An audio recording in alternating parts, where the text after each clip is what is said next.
Catch Me If You Can.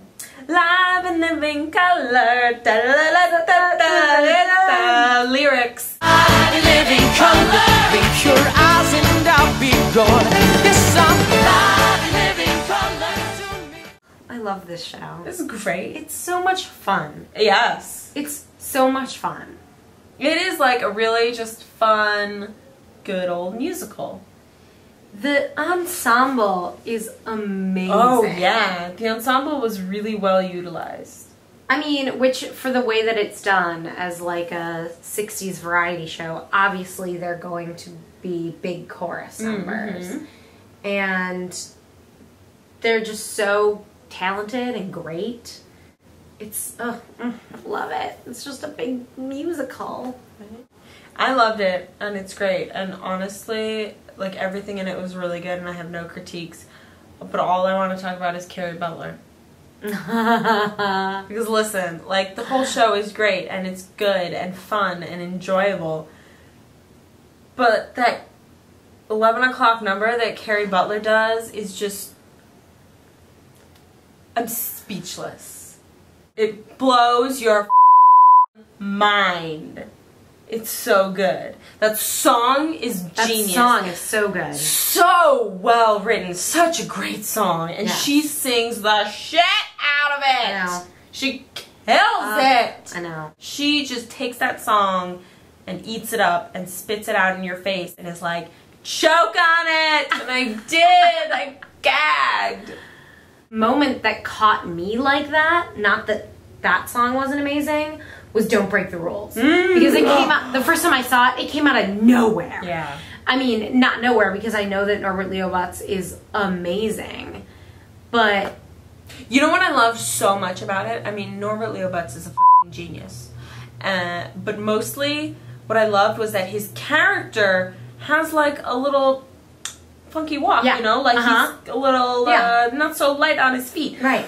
But then it was musical theater, so he was dancing, and his dancing was like really good, like he would be like doing his walk, but then it was kind of like isolation. Yeah. Oh, I love isolation, and I loved his physicality. Yeah, like he still had, it was musical theater, and obviously it also was this representation of a variety show, so there's truth happening, but there's also show happening. But he kept that physicality in the whole time, and it just built and built and built. And especially the first time I saw it, because today was a matinee Sunday performance, the first time I saw it, it was like 3 minutes, like a 3-minute ovation.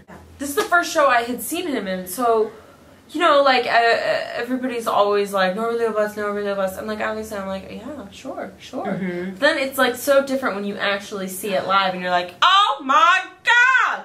Like yes! Brian Stokes Mitchell. Like Brian Stokes Mitchell, where I was like, on recording, Brian Stokes Mitchell is like, alright, he's got a good voice, but I don't know. And then seeing him live, it was like, chills running down my spine, being like, oh my god, this man's voice. Norbert Butz, I was just dumbstruck with how fantastic he was. Ugh, he's so great. He's so good. That man is Tony. Please. Yeah. Oh my god. Aaron Tveit.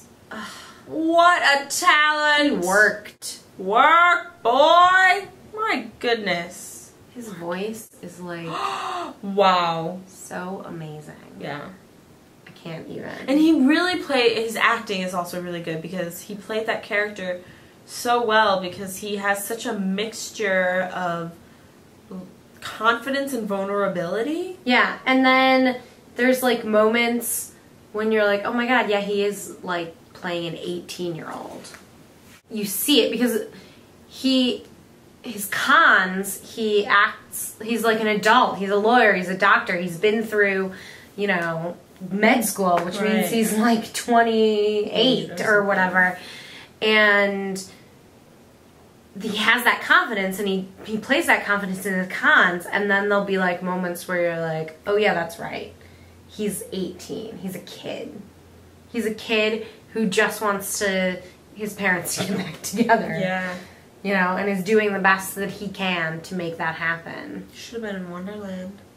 That he could have gotten his parents back together just by taking a nap. Just by wanting it. Just by knocking his hot mom on the head.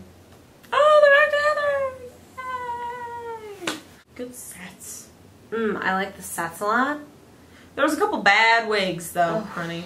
Bad wigs. There was some happened? bad The wigs on Broadway. Well, listen, we need like the next generation of brilliant wig makers for Broadway. Because there is a mixture of good and bad wigs on Broadway right now. Like a good wig, you don't think about it. Yeah. You're just like, alright. Yeah. But when it's a bad wig, it is a... One of those chorus girls had a really, really offensively bad wig. It was like so bad, and it was like burgundy and like had this crazy bang thing, a heavy bang on this side happening that was just like horrible. Distracting. Wig person, you should be ashamed of yourself for that wig specifically.